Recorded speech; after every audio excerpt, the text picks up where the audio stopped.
Hi, my name is Veronica, and today I want to take some time to raise awareness about the critically endangered species, the Amur leopard, which is currently the rarest big cat on Earth. For some quick background, the Amur leopard is a leopard subspecies and is native to China and Russia, most commonly found along the border of the two countries. They live in isolated, deciduous, and mixed Korean pine forests, away from open and populated areas. For their diet, they eat any meat they can get, but it's mainly sika deer or wild boar.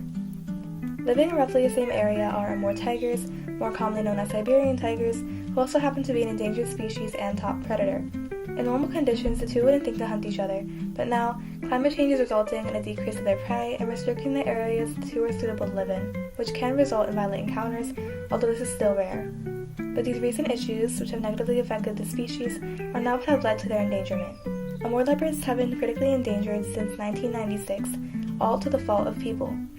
Ever since the 1990s, Amur leopards' habitats have been gradually affected by unsustainable logging, road building, farming, industrial development, and man-made fires, which convert their secluded forests into open savannas, which are unsuitable for them to live in. But the most important issue among them all will be poaching, so it affects them directly and indirectly. First of all, they are hunted for their beautiful skin, and even their bones, which are used in some traditional Chinese medicine. And hunters also kill their main food sources of sika deer and wild boar, since the Amur leopard habitats are unfortunately accessible and popular for local hunters. So with so many factors against them, it was only a matter of time until the Amur leopard was faced with extinction. Now let's take a quick look at these two graphs. On the left, you can see the gradual decline in population of Amur leopards, and the lowest it reached, which was a shocking 30 in the year 2000. Thankfully, several organizations acted quickly and just barely saved the species from extinction, and in 2007, we're steadily bringing up the population again. Currently, there are around 120 Amur leopards in the wild, and that number is continuing to grow.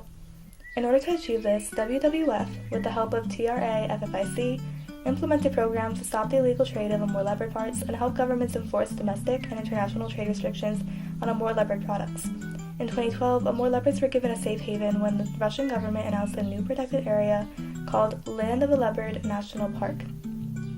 It spreads across 650,000 acres, includes all of the leopards' breeding areas, and 60% of their remaining habitat. WWF is also monitoring their populations and increasing the population of deer and wild boar to supply the Amur leopard with steady amounts of food.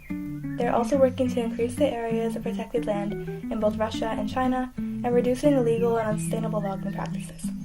So as you can see, there has been a lot done to protect the species, and statistics have shown that their population will continue to grow until they are no longer endangered, as long as these conservation efforts are maintained or added to. Once that point is reached, I hope that there can be more and more leopards surviving in the wild, and not so many having to be in protected areas.